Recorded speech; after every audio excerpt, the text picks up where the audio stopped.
Interested in real estate? How about wealth? Well, they go hand in hand. And here, you'll learn all about it.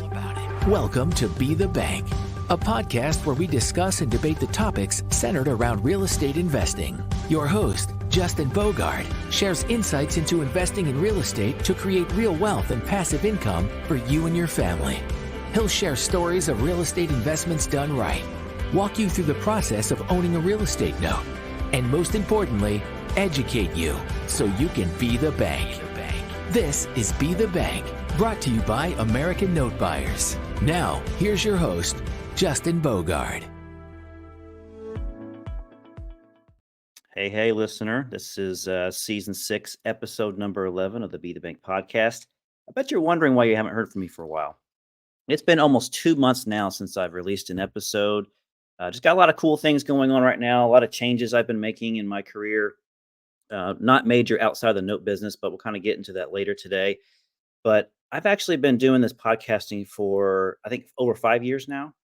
I was looking through my stats earlier today, and this is actually my 122nd episode that I've recorded on just the podcast form. I kind of get a little nerdy when it comes to the difference between our broadcasts that we do monthly versus this podcast form.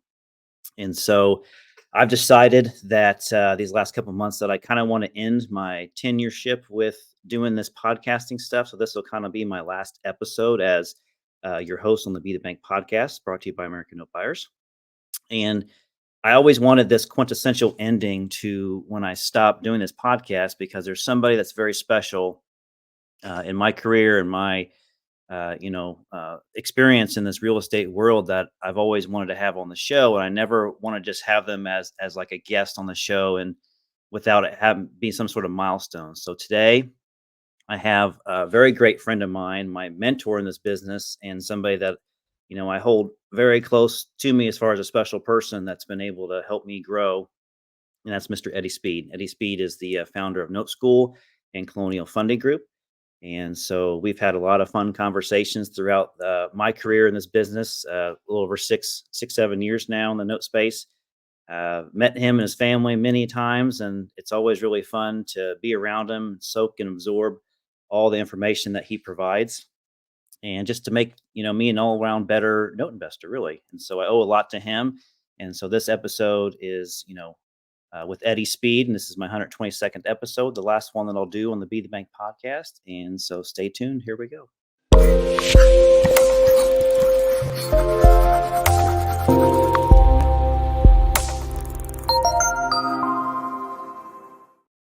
Well, it's been a long time coming, and I finally got you on the show.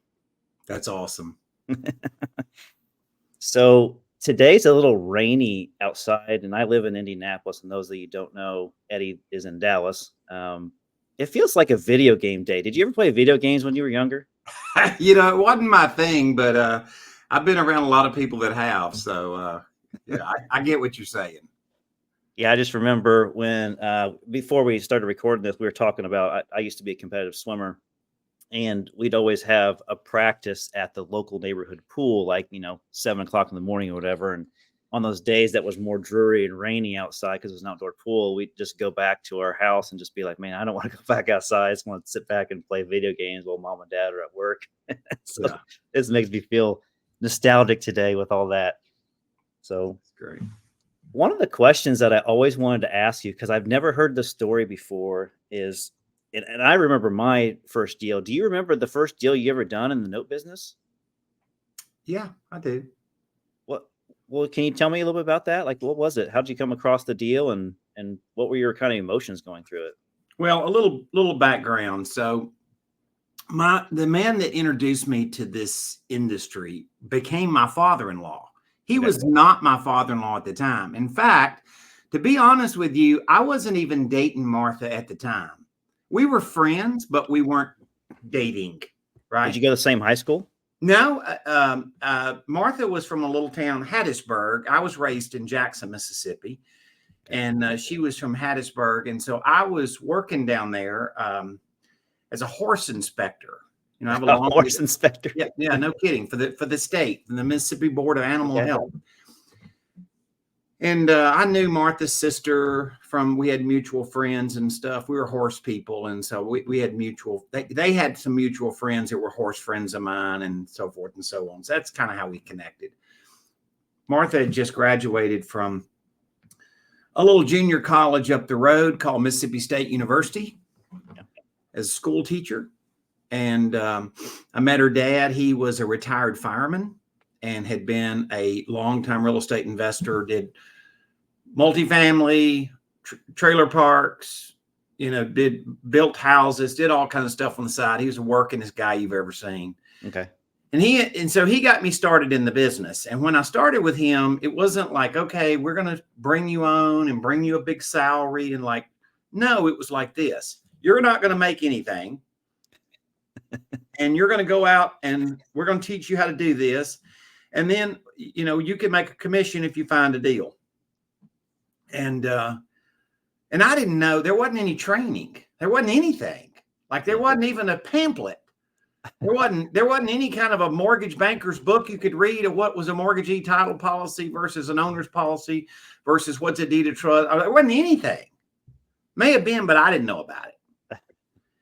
And so I would go out and at the time, this is in 1980, interest rates were 18 to 20%. And I was calling on realtors, home builders, and real estate investors out of the yellow pages. Literally would stop in a town and get a yellow pages. And so I was kind of door to door, just knocking the door. Hey guys, it's Eddie. And so, and so I was calling on a well-known home builder in my hometown of Jackson. I mean, this guy was like, they were on TV every day. Like I grew up with them being on TV. Okay. And it was around Christmas time and I was going in there trying to get a meeting with this guy. I'd been in there 3 or 4 times and he wasn't ever available. I walk in the door and a guy that was my high school buddy, whose dad was a very, very well-known electrical contractor. He was delivering Christmas hams. Okay. And his name was Chris. And I walked in there and I saw Chris and he said, "What in the world are you doing here?" And I said, "Well, I'm trying to go see Mr. So-and-so about some seller finance notes." And the guy was kind of standing at the door because he saw us. And he came out and introduced himself, and that was my way in the door. Okay. Now, you got to remember, this guy was one of the largest home builders in my hometown. I was raised in the capital of Mississippi. It's not like Dallas-Fort Worth, but I mean, it wasn't. Yeah. It was certainly a decent population, and I mean, he could have stumped me 20,000 ways, right? Like I could get somebody in my office today that's just a young puppy, and you can either decide to be kind or be cruel, right? Always decide to be kind, by the way. Yeah. And but I wasn't trying to BS him either, right? I wasn't trying to act like I'd been doing this forever. And I just sort of told him my story. I said, "Look, I work with a couple of gentlemen in Hattiesburg, and they're, one of them come from a long savings and loan background. One of them's been a real estate investor for 40 years, and they have kind of shifted their efforts to buying seller finance notes. And I'm basically kind of a field rep, and I was raised here in Jackson. And I have a real wealthy side of my family, not my side of the family, but I had a real wealthy side of the family. This last name was Speed, and they were very well noted in Jackson, Mississippi. Like every business person in town knew who they were. Okay. And so that was a little bit of a lead in, and I didn't try to overly leverage that, but he said, "You're a Speed," and I said, "Yeah, well, I'm a poor Speed," and I made him like me first.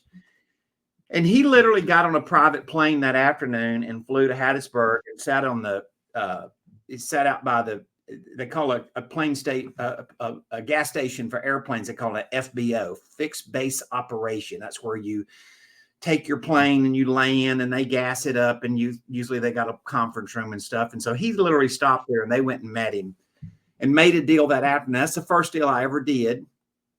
And to be honest with you, I wasn't even in on the closing. My father-in-law, my later to be my father-in-law, took it over and did it. And that produced me a check for about a year or 18 months. It's been 40 something years ago, so I kind of forget. Yeah. But I remember it produced me a check every month, and I don't remember exactly how much it was, but it was, call it $500. To me, it was like I made $1,000 a month working for the state.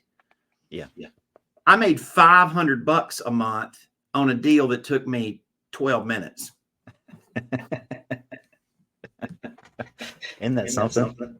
So I was kind of hooked, right? Yeah. That was my first deal. That's pretty cool.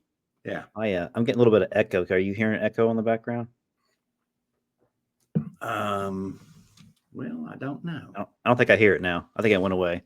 Okay. I love technology. Sometimes things appear, or maybe it's my mind. Maybe I'm just losing it and just hear myself talking too much. I'm here by myself, so I don't know. Yeah. My first deal was really after I went through the NoteSchool program, and it was just flipping a note to somebody, and I just found a really good performing loan. I flipped it to somebody, and I think I made $13,000 just flipping the note to somebody. And same deal. I mean, I didn't spend 12 minutes on it, but it seemed like 12 minutes. It was probably spent like, an hour or two establishing the relationship, and, finding the deal was pretty easy. Yeah. But it's just amazing what you can do in the note space. So 1980, that was your first deal. You got introduced to the business by Martha's father. And so kind of how did that expand from there? Did you stop being somebody that worked for the state being a horse inspector? And by the way, what does a horse inspector do?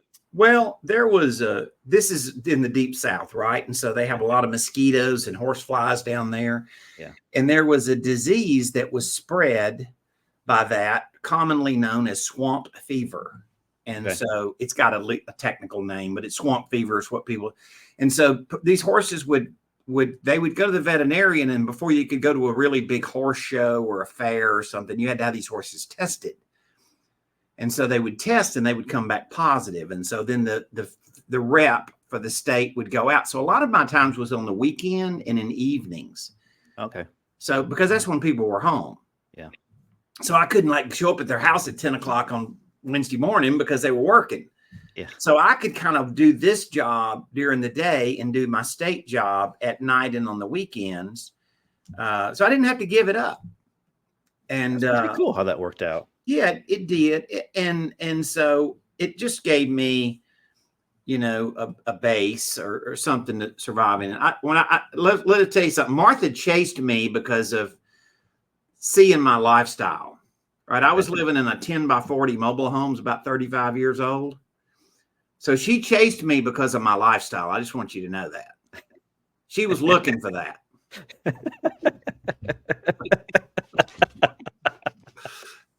Oh man, I can't wait for her to hear this episode. You know her. Yeah. You know her. Yeah. So you were friends with Martha by Martha's sister, right? And so when did you actually meet Martha for when you guys started dating and stuff? Was it shortly after that? Yeah, we probably started dating soon after, I kind of got started with Martha's last name was Shoemake, right? So with Mr. Shoemake and his partner, and they were really legendary in the sense that they were the first people really in the South to buy seller finance notes. They were the first people to ever do partials. They were the first people to ever those guys were just truly innovators. And so I just got crazy lucky. The only thing I did right, Justin, was I acted on it. Okay. I've observed most people who get right in the middle of an opportunity and then they don't do anything about it. Yeah. And so let me just tell you, I was riding horses on the side. And so I could send the horses home. They were paying me to ride them. I was riding horses on the side. I was working for the state. I was living in a 10 by 40 mobile home in the back of a KOA campground. Life wasn't really going that good. Right. Mm-hmm. So he starts telling me about this business and what I could do and what I could become. And he also said something, this kind of sounds a little gross, but if you think about it, it's a lot of truth. He said, you'll never make a lot of money wiping sweat. Okay. And And in his early days, he did a lot of physical labor, although he was doing deals on, he wasn't working for somebody else. He was doing his deals, but he did a lot of labor. And so he understood that, and he understood the difference between making money with a pencil and a hammer, so to speak. And of course, you know, I'd never had a job. I had to take my spurs off. This is the first job I ever had. I had to take my spurs off. And so there you go. And so this cowboy landed in the note business. And the one thing that I did was, when they told me to get up on Monday morning and go call on people, buddy, I knocked it out. And I was, by 8:30 in the morning, I was in some town with my yellow pages, and I knew who I was going to call. And I worked till about 5 o'clock, and then I drove home. And I did that week after week after week. Like I got after it. And he was pretty impressed with somebody that would actually go do it, not making any money. Yeah. And, so I'm always looking for that guy, Justin. You were that guy. I'm always looking for that guy. In the school, I'm looking for that guy. I'm looking for the next guy that's willing to go do what I did or what you did. Because a lot of people won't do that. Yeah. Everybody's up for making money. I guarantee you that. Yeah. What the question is, and I didn't have any investable capital. Yeah. So the only way I could do it is I had to go make it happen. So anyway, it was a great thing. And then, so I did that for a couple of years. After about a year, they pulled me in and I worked in the office. So I really learned documentation, kind of closing process. So I had about a year of just calling on people, just knocking it, getting out there and getting knocked around every day. Yeah. And then I did about a year working in the office. And by then, Martha and I were dating, and we were engaged, and we got married. And, July of 1982, we married, and we had the U-Haul packed, and we got back from our honeymoon, Disney World. Disney World was your honeymoon? Yeah. Oh, that's awesome. I didn't know where to go for a honeymoon. So anyway, we went to Disney World and had a fun time. And then we got back, and literally we drove from Mississippi to Dallas. We already had an office and an apartment, had a little office with a couple of 2 or 3 rooms in it, and had an apartment, and we moved out there. And by the end of July 1982, I was in the note business in Dallas, Texas. That's awesome. Did she do the note business with you, like as full time? Mm-hmm. Okay. She taught school 1 year, and so she was Martha's very efficient, as you well know. Oh yeah. And so Martha kind of ran the office operations, the processing side, and I was kind of the trader. I was the deal maker. And I don't know that I'd recommend people do that today, but we did it for 7 or 8 years. We were together 24 hours a day, and we did it for 7 or 8 years. And it probably, I don't know that I would necessarily say to go do that again. That was a great formula, but we made it work. Martha is an expert in the business as well, and she has been very successful doing her end of the business today. But anyway, we did that, and then we grew a little bit and had a few employees. And about 2 or 3 years in, another guy that grew up in Martha's hometown actually mowed Mr. Shoemake's lawns from junior high all the way through college. And had gone to work in the business. He came out and became my partner. Okay. And great guy. Love this guy. Still do. Own a portfolio with him literally today. And he was my partner for 15 years. Who was that? Joe Davis. Joe Davis. That's right. Mm-hmm. He was a terrific, terrific person. And so, they say some partnerships don't work, and I would say ours worked. Joe went on and runs. He's the business manager for a religious organization. So he kind of made another life reason to go change, but he still is. He's definitely the millionaire next door. He's very quiet. Nobody would ever know it, but I know it. And so he did really good, and we still own a pretty sizable portfolio together. And anyway, so that was kind of a journey. And so nobody had ever done this business. Yeah. Listen, I got dyslexia, as you well know. Yeah. And people listen to me talk, and they think because I can talk in a certain way, I can read the same way. If you handed me a script, I'm going to look like the dumbest person you've ever met. Trust me. And so I can't spell. I'm 64 years old today, and I've learned that dyslexia is not actually something that you don't turn a certain age and you grow out of. Now, you can be remediated, and my two sons who have dyslexia have been to special school and had a lot of remediation, but I didn't have the benefit of that when I graduated high school in 1978. And so I just kind of had it. And so I still can't spell, like really, I can't spell. And it frustrates me sometimes. I think it's God's humor that I got in the paper business when I have dyslexia. Yeah.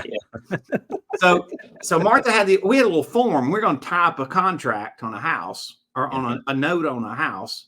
We had a little intake sheet, name, address, how much is the note? What are we paying for the note and stuff? That way she could do a purchase contract. It'd be sitting in my office. Yeah. So they're sitting in there in my office, a little couple, they've owner financed a property and they drove to Dallas and we've done some kind of marketing in that area. So by 1982, by October, I stumbled down to the courthouse, Dallas County Courthouse, across from the grassy knoll, right? Where Kennedy is. Yep. And I stumbled across there, and what I'd figured out was these deeds of trust, which is a mortgage in Texas. These deeds of trust, it said on the very back page after recording return to, and it would have Justin Bogart, blah, blah, blah, Fisher, Indiana. Like it would have your address. Yeah. And so I said, well, heck, the guy's address that owns this note is right on the back. I said, we could just go to the courthouse and get a list of those people and mail them a letter and say, did you know you could sell your loan? Because nobody had ever thought of this. And I did it in 1982. And so the house buyers did not drop mail. Note buyers did not mail. And so I accidentally kind of figured this out in 1982. And that's when we started dropping mail. And dropping mail changed my career in the early days. And we did that a lot. That was just for the Dallas area? Well, we started out in the Dallas area and we kind of spread out. And then we, at one time, this is later on, another 10 years later, we had 100 people in courthouses around the United States. Oh, probably had one in your courthouse. And we used to use seminary students and retirees. And we would pay them by the name. And they had a little intake sheet. They'd have 25 names and addresses on a page, and we'd pay them so much. And that was before anybody knew anything about list or scrubbing a list or whatever. It was the crudest thing you've ever seen. But we dropped a lot of mail and bought a lot of notes. And we became the most highest volume note buyers in the United States. We bought more seller finance notes direct from sellers of anybody in the country. That was Joe and I, and Joe was really good on the phone. And then he had a little group of people that were good on the phone. And I then started focusing on buying portfolios of notes. Okay. So that's kind of how it progressed. And so who would you trade those to back then? The biggest buyer originally was a company that was originally called Finance America. Mm-hmm. And then they later were called Chrysler First Financial Services. I had a lady that used to manage that Chrysler First Financial Services office, but we sold loans in Irving, Texas. Her name was Susan De La Garza. Hmm. That woman has now worked for me for 32 years. So I did, we sold loans to them, and then Associates was in the picture a lot. And I did a huge amount with Associates. There was a company in Spokane, Washington, that we did a lot of business with called Metropolitan Mortgage and Securities. And, later, because I started buying, Joe ran our one-off side, which was more profitable per transaction, but it was a lot more work. Yeah. And then I worked on the portfolio side. So in the later 80s, probably call it 87, right? I didn't never know all this was ever going to be a story. I do not have a picture of Ken D'Angelo with that, he and I. And I spent thousands of hours with him. He later founded a company called Homevestors. He and his brother had a real estate investing company called Rainbow Realty in Dallas, and they'd owner financed some properties, and I bought some notes from him. And he later contacted me around 1990, and he says, I'm going to franchise the house buying business, and I'm going to call it Homevestors. And he was operating out of a little house over in Dallas.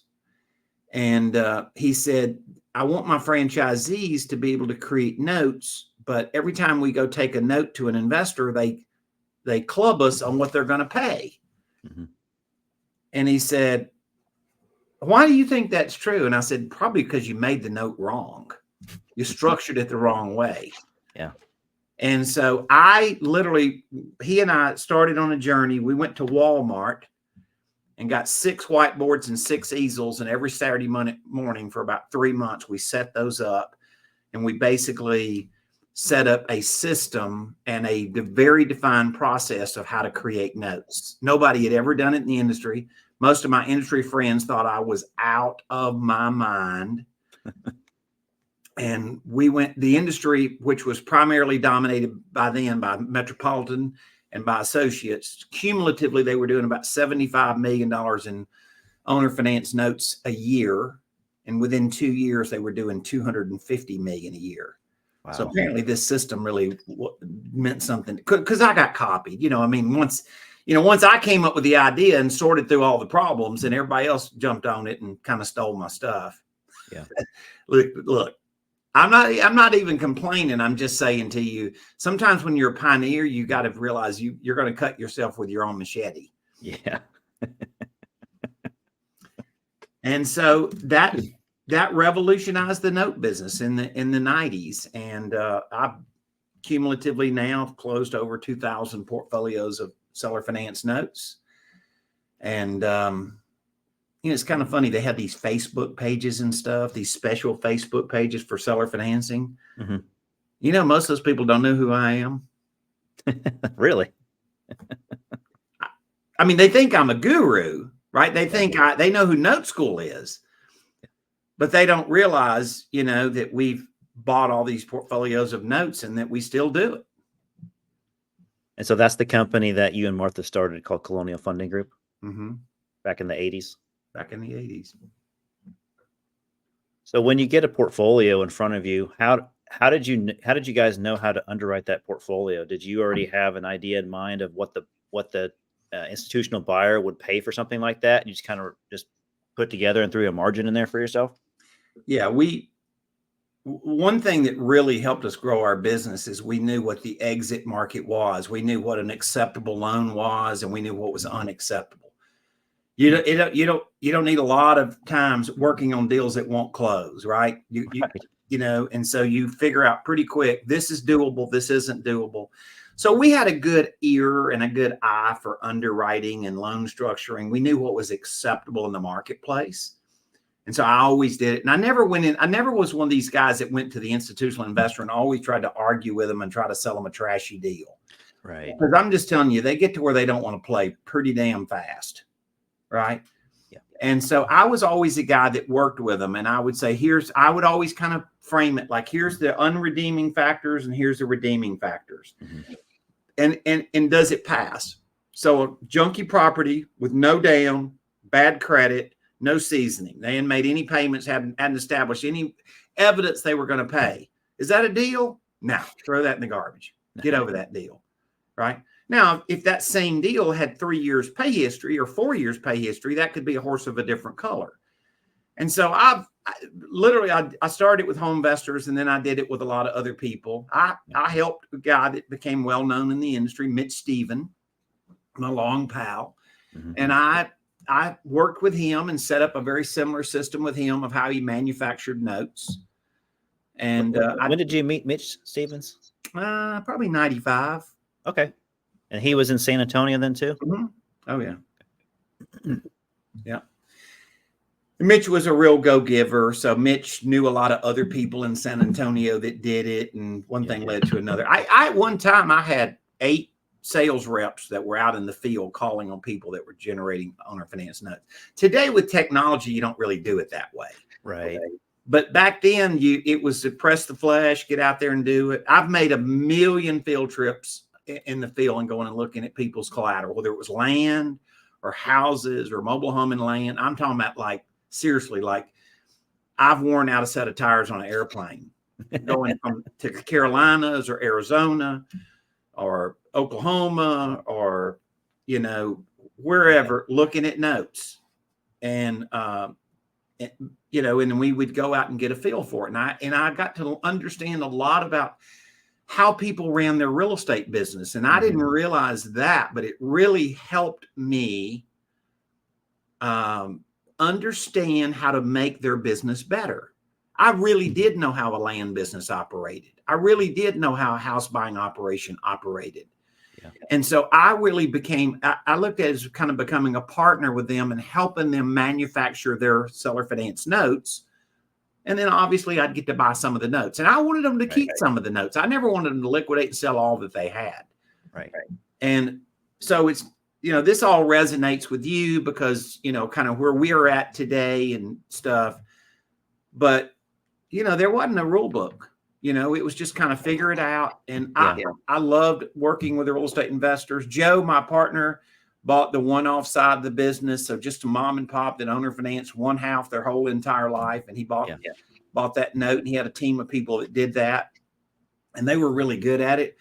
And then I liked working on a little more of the commercial side, right? People that were running a business doing it. Professional note creators, right? Anyway, that's how it morphed. Were there a lot of similarities with some of these operators, whether they're land or real estate guys like Mitch and Ken, to where their story was similar to what you were seeing? So the solution you were going to provide was like, yeah, this is the model that's going to work because everyone's doing a really similar path to get their house buying operation to work, right?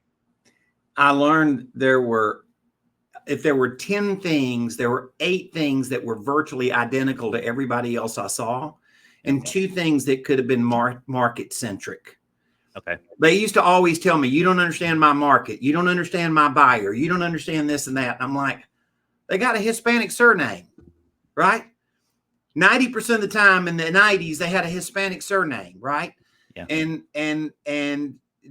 some of them didn't have credit reports because they kept all their money in the mattress, right? And we had to figure out how to underwrite that, right? And we had to figure out this and that and stuff. And so, it's kind of funny, but yeah, it's very similar. And, here's what I learned. People don't accidentally create a note the right way.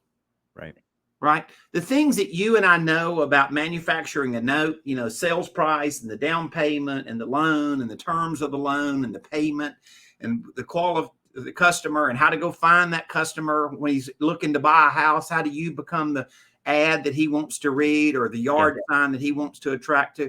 All of that stuff. There was no rule book. And so I just, 10,000 times they say you figure something out. I will tell you something, Justin. There are things that I did that probably changed the business that I'd done over 20,000 times before I snapped to the next thing that rolled it over and made it, an aha moment. Wow. And I just tell you that anybody that's ever tracked me long-term would say, Eddie's not smart. He's just tenacious. Yeah, you do have a lot of tenacity. That's for sure. But I loved the business. I loved the people in the business, and I really, I kind of made the business work for what I loved about it the most. And I like working with people that created a lot of notes. Yeah. So, yeah. So when did the idea of NoteSchool come into play for you? Well, I got the idea from Homevestors. Okay. Because that kind of educational model. Homevestor franchisees how to create notes. Okay. So I was kind of running a school doing it. I was teaching Mitch Stephen how to buy notes, how to create notes, right? So I was kind of running a school. And so there were people out there. There was late night TV. There was infomercials of be a note broker and stuff. But those schools weren't in depth, right? Was this in the 90s? Huh? Was this in the 90s? Mm-hmm. Okay. So they weren't in depth. Nothing, not critical. Some of the schools were great and the people were great, and some of the schools were terrible, like they were charlatans, right? just like most real estate info marketing goes, right? Right.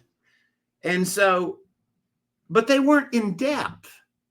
People go to a 3-day class. Well, 3 weeks from now, they're going to forget 75% of what they learned. Right. Right. Yeah. And so all of a sudden, so I built a school with the intent of I'm going to tell them the right thing to do. I've already tried this 5,000 ways, do it this way and this way.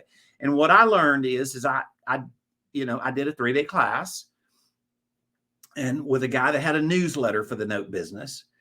And same thing. I run into these people 6 months later and I'd say, how you doing? Well, I'm doing this and it didn't work. And I'm like, no, that's not how I said do it. Do this. And so I realized then that what they needed was coaching. They needed like a hand on them every week. Yeah. And so that's what kind of led me to what NoteSchool became. It really wasn't called NoteSchool originally. It was Okay. NoteSchool just became an identity name.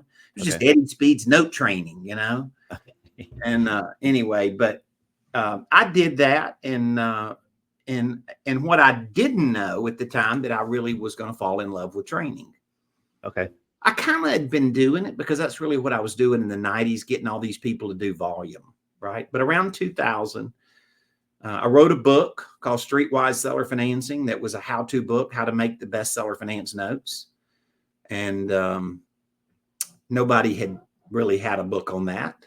And so I did that, and that became kind of the banner that I played, and I taught people how to go find notes and how to create notes. And, I just was trying to go build an army of people to go chase notes and then use my connections in the business to kind of be a clearinghouse and buy those notes. And that's kind of how it started. So then I operated with way less people because I had training, and I did business with my students. And so I didn't have to have all the employees. I taught the students how to go do it. And then they brought us business. I heard a guy say one time, I'd like to be a small company that does big business. I thought that sounded pretty good. Yeah, that makes a lot of sense. That continuity makes sense too when you're training, because you're exactly right. When we tell somebody about what we do that kind of has an interest in real estate or just knows the basics of it, they get it the day you're talking to them, but it takes a couple of days for them to lose, like you said, 70-80% of it. So that makes sense. The continuity needs to be driven for them to sustain that information and then put it to real life application. Because that's the way that, when you and I had been on NoteSchool TV recently, the best way that I learned was the advice that Mr. Ben Haunt gave me was just to watch the case studies and just keep yourself in front of it. And like you mentioned before, going through the same thing 10,000 times, understanding what these buyers are willing to buy, what they think is a good note. What the underwriting standards are for that level of person that you're going to exit to.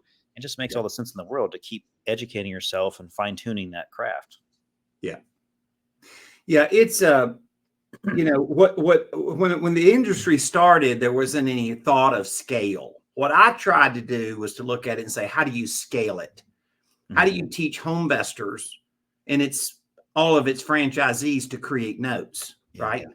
How do you teach Mitch Stephen to do it, or another 20 people in San Antonio that did it? So I tried to figure out how to scale it, and I had to start out with, foundational building blocks. Like, this is how you market your property. This is how you create your note. This is this and that.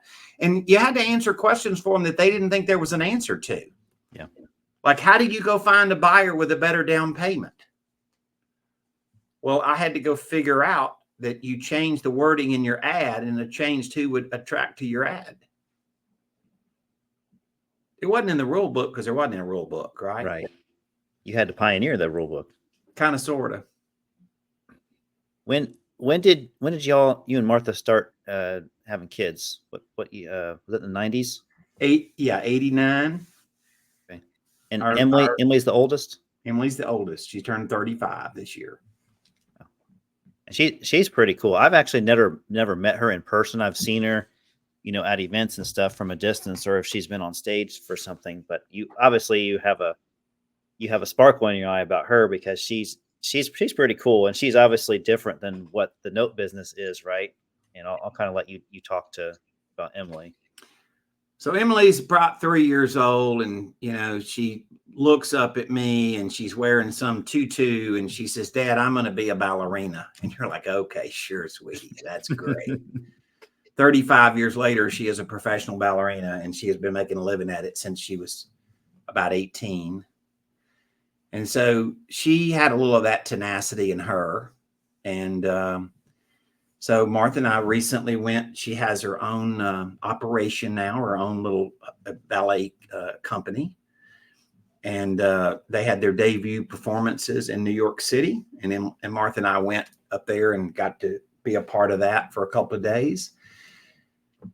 And she's a fireball, and she's got a good business mind, and people in, some of her donors and people that have substantial business minds note how good of a businesswoman she is. They all know that she can dance great, right? Mm-hmm. But they've noted that she has that skill, and so I'm proud to do it. What I wanted for my kids is you don't have to get out and grind buying notes every day. Yeah. I want my kids to grow their wealth using note strategies or note investing as a strategy for an investment. And you don't have to get out and do this full time. So Emily, I think she's been to NoteSchool. She's done all this stuff. She knows how to do it. And Emily's personal investments are note related investments. That's what they are. Okay. Although she's a professional ballet dancer. So just quickly, so the audience understands, and I only know this because you have told me this, but how difficult is it for somebody to get to the level that she got to with the dance community? Because it's obviously a very small community in general with relative to who all is trying to be at that level. Well, I think it's like any professional sport. If you looked at baseball or football, there's a lot of little kids that play football, but very few of them ever get to college, and very few of them after that get to the pros. Right. So she's been in the pros since she was 18, and obviously when she started, she was a rookie and an apprentice. But yeah, there's a giant filter up to the top, and it's tough. And it's there's a lot of things, and when you're her age, you've seen a lot, you've been around a lot. And I would say the thing is that inspires me is she really did get to go find something she loves, because I'm telling you, she loves ballet as much today as she ever did when she was 20 or 15. Cool. And so, so she's done really good. And I think she's done good for ballet, and her company is really focused on, kind of, embracing the tradition of ballet, but also, moving forward into ballet where there's a way that people are treated and conducted that is complementary to the business. And a little bit of some of that, she's had the opposite experience. So she's got a heart for doing the right thing and being a go-giver, and I'm proud of her. But yeah, this cowboy's seen way more ballet than you can imagine. That's awesome. And so you got two boys. You got Wood and Hudson. Yep. And so just share a little bit about them and so Wood is 30. Wood is 30 years old. Wood has 3 kids. He lives fairly close to us. He is a fireman and paramedic for the Grapevine Fire Department here in Grapevine, Texas. And he is, I think, done really well there. I think they find him to be exactly what they're looking for. And I knew Wood way longer than they ever knew him. And I knew that Wood had it in him to be that. And I'm so glad that he did it. I think it's God's calling that he does that, really. Yeah. And then he helps you. Yeah. He prices loans. He's got that calmness about him that it doesn't seem like much would faze him. And so in a very critical moment, he's able to be just, relaxed enough to handle the situation. So for him to do what he does outside of helping with me, it's pretty cool that, and it makes sense that he is doing that just by knowing his character. And I know everyone listening and watching this on YouTube doesn't get to know Wood, but he's pretty reserved guy. He's pretty relaxed. He's steady. Yeah. You can count on Wood no matter what. Like, yeah, we're very, very proud of Wood. We're honored to do it. He's not really looking to go take over this monstrosity of business, but we want him to be a smart investor. Yeah. And this is our family business. He's a third generation note buyer, and to do that. And then there's Hudson. So Hudson's our youngest, and he lives in Louisiana. And he has a day job. He's in sales. We helped him develop his sales skills here within our operation. And but he and his family live in Louisiana, and so because they're pretty remote, it made more sense for him to go get a good job, and he has a very good job in sales. But once again, it's the same thing. All of my kids, what they do with their money and what they're going to do with money as it progresses is they're using the things that we've learned. So it shows me that my kids can go pursue other dreams. They don't have to grind and do this, every day, to go make notes their strategy that's the most successful. As long as that's what we teach in Note School. A lot of people that are in Note School that are investors, that buy assets, they're dentists, they're high-end realtors, they're engineers. They've got a day job. Yeah. Right. And so you don't just join Note School to go full-time into buying notes. Most people join Note School as a note investing strategy, not a note investing job. Now, there's some people like you that do it full time. Yeah. And it suits me and it suits you. And, but if you told me today that Wood had to go either pick notes or the fire department, I would say that would be ridiculous. No, he would definitely not give up what he loves and what he clearly has an aptitude for. Right. Well, let's not give him that option. I need him. No, we're not fixing to. We're not fixing to give him an either or. So he works. So his fireman next job is running the trade desk with you and buying notes and doing that. I guess we let the cat out of the bag. What you're doing now, right? Well, we're foreshadowing, right? We're foreshadowing. We'll get there. So in this business, it's easy for me to say this, and I'm sure you're probably going to reciprocate what I'm saying. Is the lifelong friendships that you get from being in this business, because people have the same like mind, they have the same attitude, they have the same strategies as what you just described for your kids and people going through Note School. Would you agree that you develop a lot of lifelong friendships just from this business? You've been to some of our retreats, haven't you? Yeah, you seem to know people pretty well.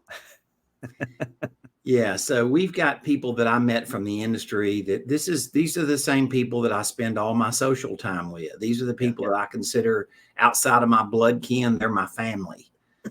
And there's a whole long list of them with a whole long list of history and stuff. We have some charities that we've supported, and so we've done masterminds and different things. And if you go there and see it, you see this little group of people that all originally met from this industry, but definitely are connected. And I think you said it, like-minded. Listen, every industry's got its little scammers, right? Yeah. There's no industry that can escape it, but we don't have a lot of scammers in our business, right? And our industry tends to weed them out pretty quick. Yeah. And our industry represents people that I think want to do right by folks and want to do the right thing. And it's a fine group of people. Could have ever dreamed to been in any industry that I was more prouder to be of than say I'm in the note industry or the seller finance industry, and just be around the people that we've been able to be around. Yeah. It's not so big as what I call traditional real estate, like people fix and flipping houses and landlording. And it's small enough to where we do know if someone is mistreating somebody or, being, less than scrupulous about a deal or anything like that, because word does get around. I mean, we do talk and we do mention things and be like, hey, I was in a deal with this one person and this is how it went. Hopefully your experience is different, but I just want to share what happened to you. And so that's kind of what I like about the community as well is, it's you have to trust people, but then by the examples that you hear if this person really is trustworthy, based on what you see and hear. That's cool. So your mentors are probably the people that pioneered you into this business, your father-in-law, and many people. I would say, first of all, my father-in-law and his partner. My father-in-law was named Gene Shoemake. His partner was named Ed Langton. Ed Langton is still alive and well. He's now retired. He last 20 years owned a savings bank in Mississippi, but also bought notes, but we still keep up with him and stuff. But he's my father-in-law passed away 27 years ago. Oh, wow.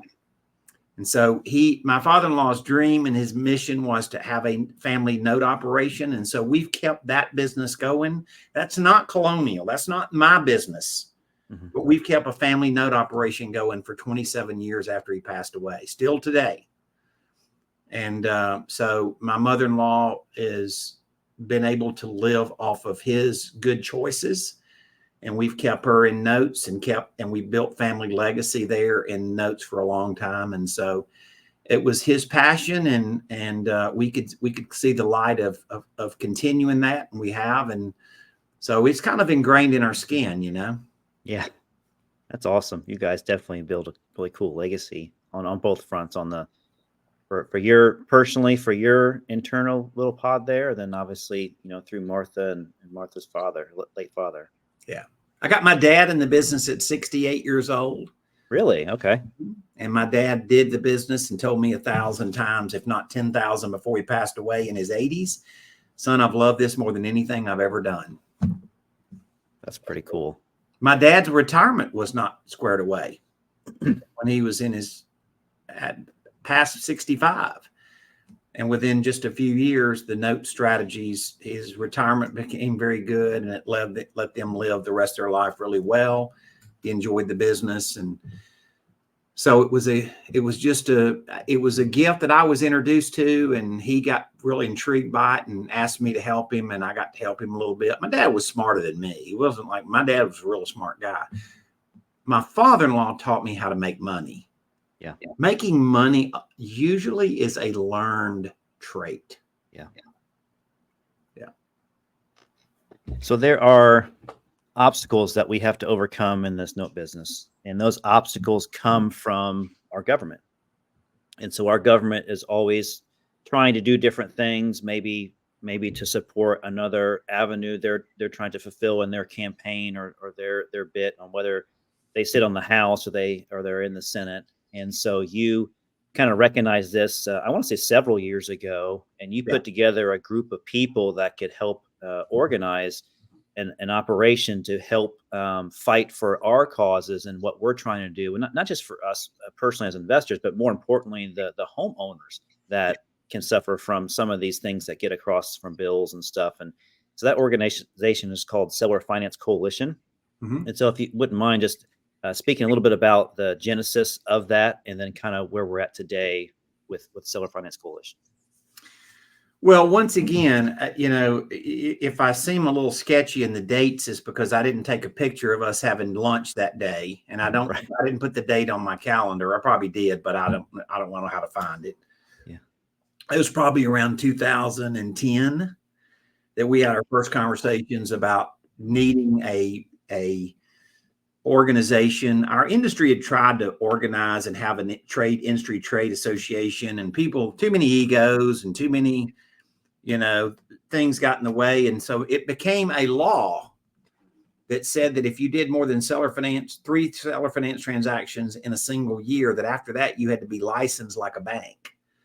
It became that law that forced us to the reality that we had to band together and become more of an industry. So we formed the Seller Finance Coalition.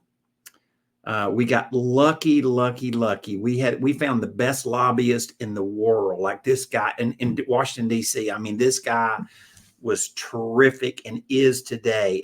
Matt Keelan, he is a stud and really helped us. And when we didn't have any money to pay him, he floated us and he did all kind of stuff. You frequently will see him actually on Fox TV sometimes. You can probably Google some stuff and see him. So he's a very well recognized lobbyist in Washington, D.C. and good dude. And he really put us on the right path. And So there was a half a handful of us, people that are around today that were kind of part of that original group. Jeff Watson, attorney, and he is an attorney and is a real estate attorney. So he's done a lot of legal work for the coalition. I was fairly connected in the industry, and we had other people that did it. Mitch Stephen, his partner Mike, examples. There was just a band of people that just saw the good in this, and we've been a grassroots thing. We've recently had quite a dealing here in Texas, which is the giant for seller financing is in Texas. About 25% of all seller finance notes come out of Texas. Every year, 25% of the entire nation's seller finance notes come out of Texas. Yeah, until we say that, nobody realizes that. And that equates at 90,000 seller finance notes. Is that right? Okay. So anyway, there has been a proposed ruling in the agency that oversees seller financing, and so they give us the voice to go say what we think, and obviously it always has to be an appropriate tone. Yeah.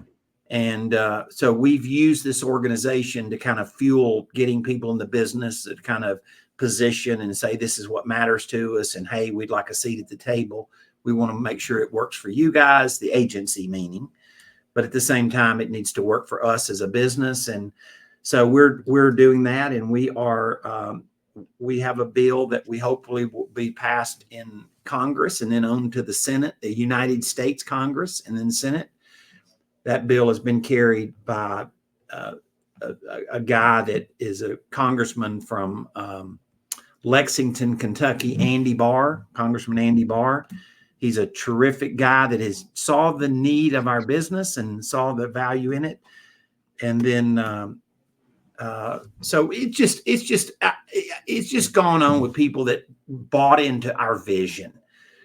Right. And our vision is this. Yes, we're entrepreneurs and we create owner finance notes. Right. But what about the people that are buying these properties? By the way, we're qualifying them. We're making sure it's a suitable investment for them buying these properties. We're not selling them something they can't afford or something that's going to make them miserable later. And so with that, then all of a sudden you realize, man, I've created home ownership. I've got a guy that would have been a renter and now he owns land or now he owns a house. Right. And according to the National Association of Realtors, your net worth is 43 times greater if you own a home versus if you rent. So home ownership does matter, and you're accumulating wealth. And so you start really looking at the good in this, and it's good for us entrepreneurs, but it's really good for the people we help. And that's why we're so guarded as to doing good for the business. We don't want to go sell to people that can't pay it back. Like that's a bad deal for them and it's a bad deal for us. Exactly. Yeah. Fast forward to today. Those that listen to my podcast and follow me, they know me that I have a company called American Note Buyers, and they know that I have started a fund a year or so ago. And so I'm in the note business, by myself over here, and had a partner, Richard Thornton. He's since retired. And so now he's living the life that he wants to live. And so since then, since Richard's retirement, it's really been challenging for me and to raise private capital and to run a fund and manage it, kind of as the sole owner with some help with vendors and other participants that help us out. But the opportunity for raising capital is out there, but it's also very demanding, as you well know, for having your own fund as well.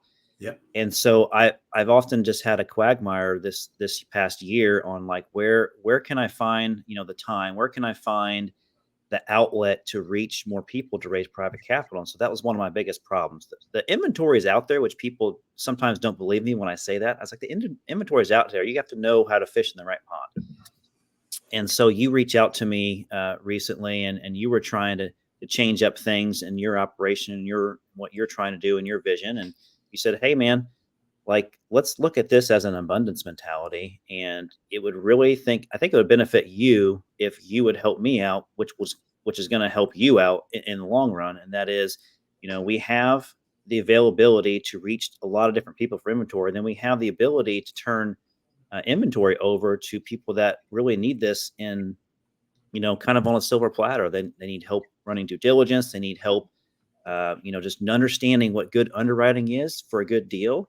And like you have all those characteristics, and I got some of these connections, and so it just made sense kind of for us to partner. So fast forwarding to now, like I've been alluding to, is that Eddie and I are in a partnership where I'm kind of running the trade desk there at Colonial Funding Group. And so with this experience, it opens the door to me to basically, I've probably been 12-fold on my experience on at least underwriting deals, because I've had so many to look at, not just from one-off standpoint, but from portfolio perspectives. And what I like to do the most is kind of like what you talked about earlier, is training. I kind of like teaching about manufacturing notes on what is a good note, and more importantly, the reasons why you do it this way, as opposed to the way that other operators are logically thinking. Like they're sound in their logic, but they don't understand what happens with the way that they think when they do things. Like oftentimes I hear, Eddie, is people do the 10-10-10 model. They're like 10% down, 10% interest with 10% equity or something into the deal. And it's like, yeah, I understand that kind of makes sense as a model, but when you're in our world, here's the 15 reasons why you really want to kind of make it a little bit different and do these different shifts and patterns. So that's what's fun to me, is talking to some of these larger real estate or land operators and helping them fine tune that owner finance skill. Because what you brought up earlier, and I'm glad that you did, was we're not trying to take all the inventory from somebody. We're trying to show them how they can really make massive, massive wealth by holding the back end of their portfolio, at least creating a lot of cash flow that gets reverted back to them in the future, and just getting a little bit of that money today from selling some of their portfolio. And it's just a beautiful way of business to flow back and forth. And so for all of you listening and watching this on YouTube right now, that's what I've been doing, is I've been learning how I fit into the Colonial system, and how, I can show them some of the things that I've picked up that can help them. And then also they show me the ability, like, hey, here's a ton of stuff out here that you can get a lot more experience on, and with your underwriting skill set. And then also with a skill that I didn't know that I had, was kind of more of a sales mentality. And so because I'm a driving force out there, and I talk the talk and I walk the walk, I'm able to kind of educate this audience and be able to speak to people in a way that, they can understand, is this a good trade for me, or just how do I make this trade different the next time I do that, so it becomes a good trade, because you guys obviously have the exit buyers and you know what the market stands. Yeah. There's a difference between being a quoter and a deal maker. Yeah. And what my vision was, is I wanted us to move out of just quoting a lot of loans. Mm-hmm. You quote a lot of loans, right? Yeah. How many loans have we quoted in 3 months, Justin? Well, yeah, we kind of started in the second quarter, kind of exactly. And we did look at these numbers. So we've, on the one-off business, what Eddie and Kai one-off, where a broker is sending us a deal, we probably average at least 100 loans that we look at a month. Some's a little more, some's a little less. And that's just from the one-off business. Then portfolios come in different waves. I consider a portfolio probably like 6 or more loans. And so we'll see small packages of like 6 to 12 loans, all the way up to 30, 40 to 200 loans.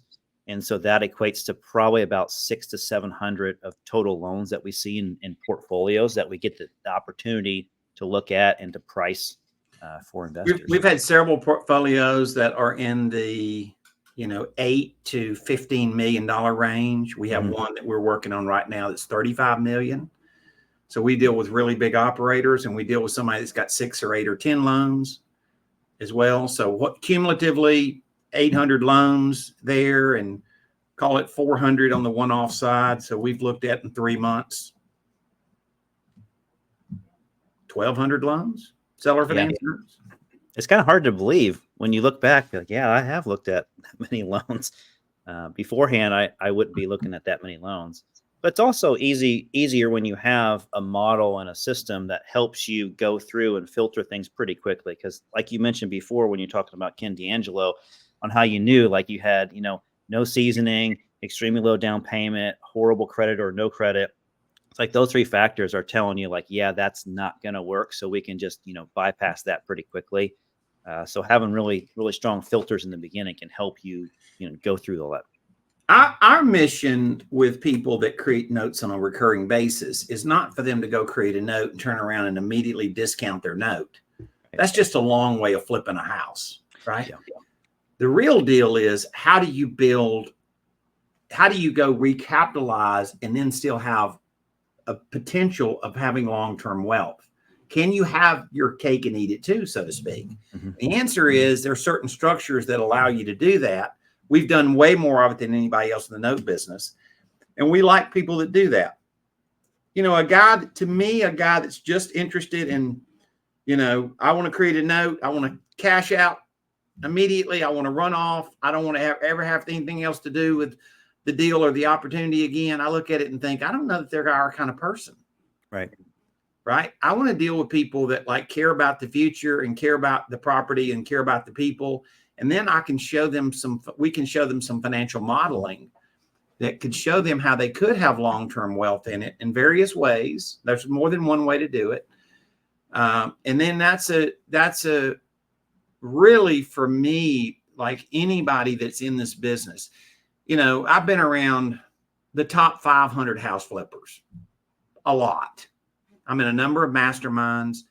House flipping is just transactional income. It doesn't have a check, right? Yeah. If you're just going to flip houses, you're going to flip houses when the market's good. And when the market gets bad, you're going to figure out really quick you don't have a business because it'll go through your fingers, right? Mm-hmm. If you build a business that has a income component, but a wealth component, meaning future income, future value, then all of a sudden you're trending in what I believe is a more stable business. And we're trying to help people creating notes in ways that they can do that. And it's pretty fun. Mm-hmm. I know a lot of these young people in the business just see me as just an old guy, but I've seen a couple of deals.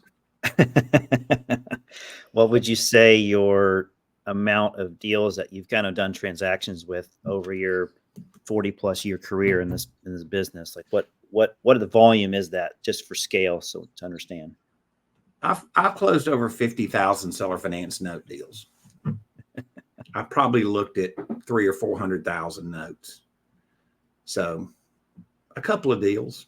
And you're not that old too, relative to the business. No, I don't think I'm old. No, I don't think you're old either. You have the gray hair. I mean, I have no hair, so I can't really talk about people that have gray hair. But yeah, you're not that old in the business. You still got a lot of legs left in you. I do the business first and foremost, and that is on the note buying side, which is Colonial, and the training side, which is NoteSchool.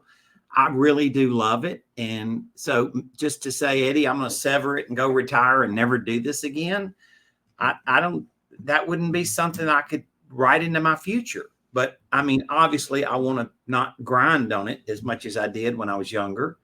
Right. And I like, it's just like what happened with you. I called you and I said, Justin, I think you can get what you want out of this business, but I think we can, like you had to make a decision like, okay, do I abandon my dream? Well, you didn't abandon your dream. You just repositioned how you accomplished it.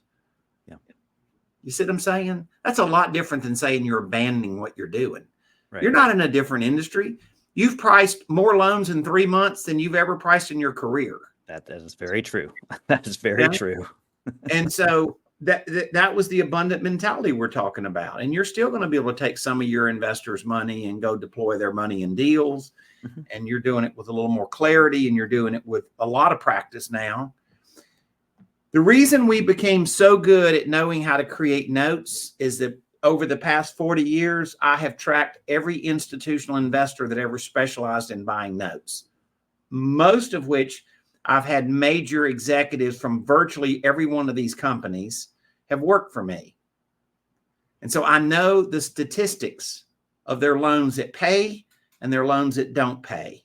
Mm-hmm. And so nobody has a vantage point of more loans, call it $3.5 billion, worth of loans, and how those loans have been bought and how they've paid, what their performance characteristics looks like. Are these loans sticky? Do they get a check every month? And so we've formed these opinions about what are good loans based on statistics, not based on just thinking up something. Yeah. Eddie, I've known you for a while now, and I've got to know you even better these past couple of months, which has been fun. As you can tell, we have a lot of fun with each other. It's not, a relationship where it's, someone I was call a boss. It's more of like a leader mentality and a mentorship that still goes on between us. But what I have that's humorous to me, and I'm not poking fun at all, and I think you'll get a kick out of it, is sometimes it's hard for me to relate to the terminology that you say, and I think you know what I'm getting at. And so in the industry, when you know Eddie, we call these Eddieisms. And so a lot of times you'll say these things and they resonate really well because they're so unique to me, because I'm a city boy. I live in Fishers, Indiana. I grew up, in Midwest here. So I don't hear people talk this way before. So I wanted to go through a couple of sayings that you say, and I also want to get kind of the meaning of them as well, to how you would define that. But they're pretty cool. So the one that you say barnyard vernacular. Barnyard vernacular. You said a few of them during this call that I hadn't heard of before, and I didn't get a chance to write them down. But some of my favorite ones that I've heard, I'll just list them off here. Is I'm not an attorney and I don't play one on TV. Yeah, you say that one a lot. Yeah. A funny one that I like is when you talk about a deal is that ain't the prettiest girl at the dance. Yeah. Your very first saying that I remember back in 2016 when you started NoteSchool, is I was so naive in the note business that I thought a loan was being by yourself. Mm-hmm. That's like the only joke that I know in the loan business. It's a pretty good one. Looking down the gun barrel. I often hear you say that, and I don't know the meaning behind it exactly, but I think you kind of get it with the visual, right? Yeah. Yeah. I've been an outdoors person. I've done a lot of hunting, and my sons Wood and Hudson are avid hunters, and so you're teaching somebody you gotta aim, right? Yeah. You can point that gun, but when you're looking at a specific target, you got to aim, and you got to look down that gun barrel to do it. So yeah. Okay. This one I don't know the meaning behind it, so I need some help. The horse is worth what the traffic will bear. My dad used to say that. Okay. So I grew up around horses. I grew up in a cattle auction barn. We had a horse sale once a month. We raised horses and sold horses. And so what I learned is those people say, what's a horse worth? Well, the question is, what will somebody pay for it? Yeah. That's what establishes what a horse is worth, is what somebody's willing to pay for it. So my dad used to say, a horse is worth what the traffic will bear. Okay. This is worth what somebody will pay for it. One that actually makes a lot of sense that I don't hear you say it too often, but you say it every now and then when you talk about properties is roses in the flower bed. Yeah. Emotional equity, meaning that they want to live there. Mm-hmm. The kids are in school. That's mama's kitchen. They planted those roses in the flower bed. That's their home. Yeah. That emotional equity is got as much to do with people paying and loving what they buy as anything else. I place a really high value on emotional equity. Roses in the flower bed, I refer to it. Yeah. Makes a lot of sense. Yeah. This next one is very, this is a very good one. It ain't the deal you don't buy that'll keep you up at night. And it's something that you often will tell me when I'm kind of maybe not wishy-washy, but I'm kind of debating on if this is something that I should be pricing or if this is something I should be buying. And I often think about this saying, I'm just like, it ain't the deal that you buy that'll keep you up at night. It ain't the deal you pass up. Or pass up. Yeah. So a lot, most people in business get to a certain point, and then they get off into something that's not their game, or they get off into something that they haven't really evaluated their risk of. And then all of a sudden they found out they got something that keeps them up at night. Mm-hmm. And so you got to be willing to be focused in business and to know what your box is and to know what your box isn't. And I'm a squirrel chaser from way back. Okay. Like I drive down the road and a rabbit runs across the road. Whoa, I want to go chase it. Right. I'm that.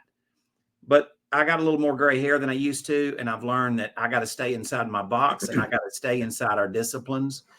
And I've seen enough deals blow up, and I've had enough deals that didn't work over in my career that it, it's burned some things in my soul. I know it. And so it's not so hard for me to pass up deals anymore because I've made mistakes and bought stuff I shouldn't have. Yeah. Staring at me like a mule at a new gate.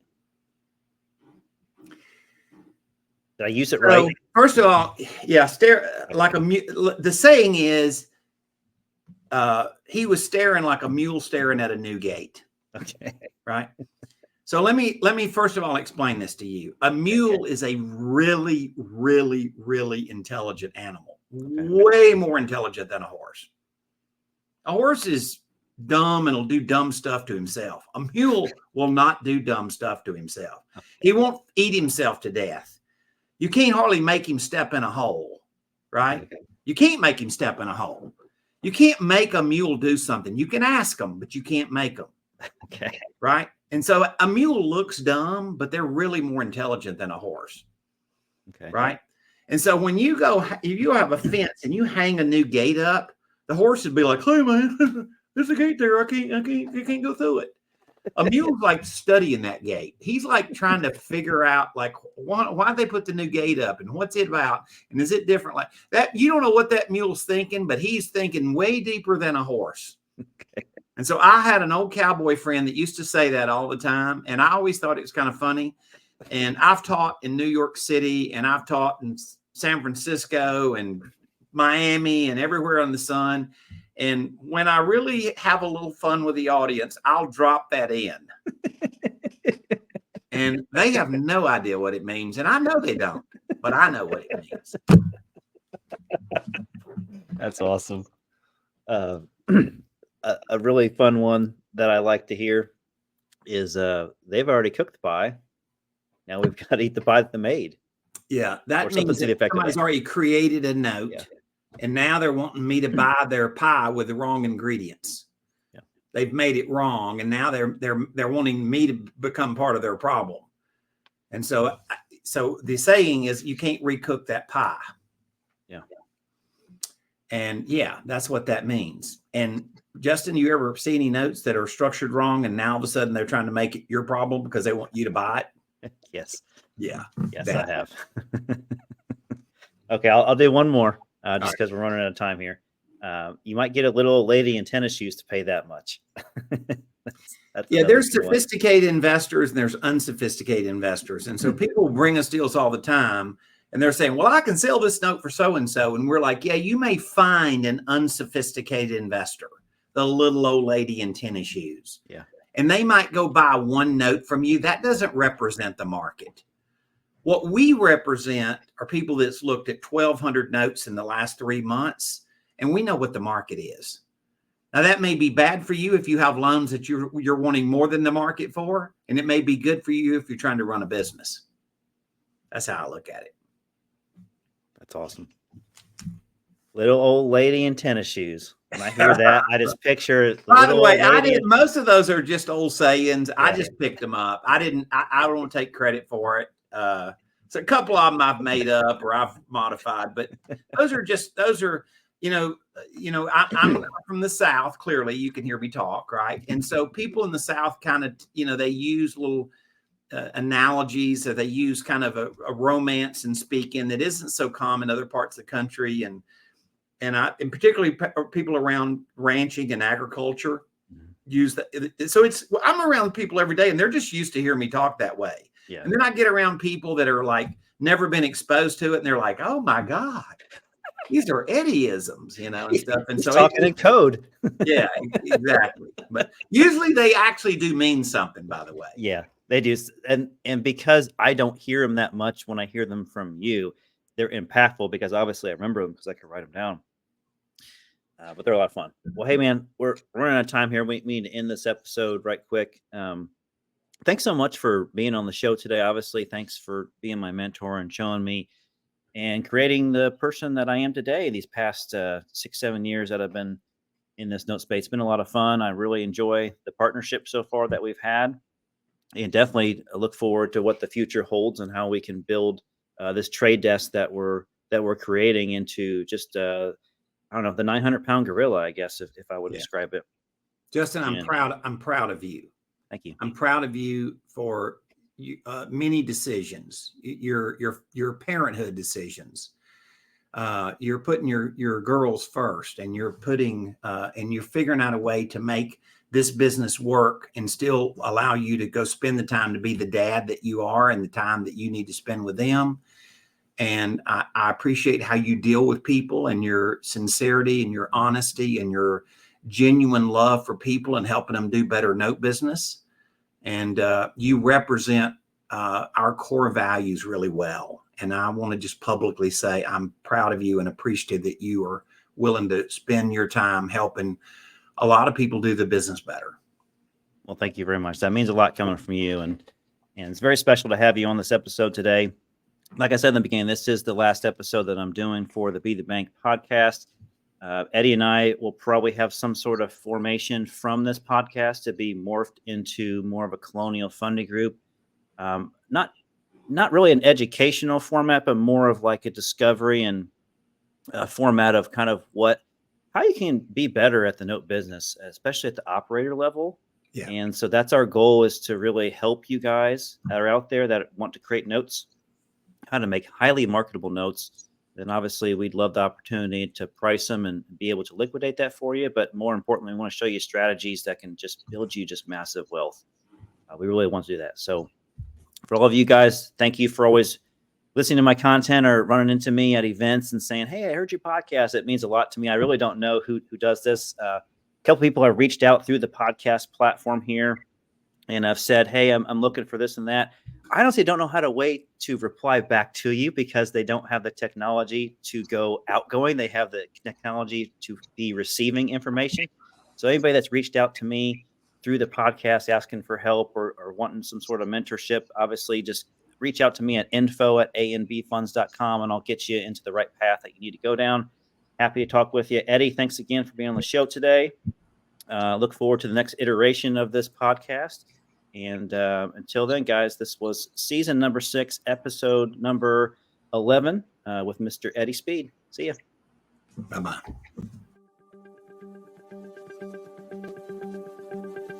Thanks for listening to Be the Bank.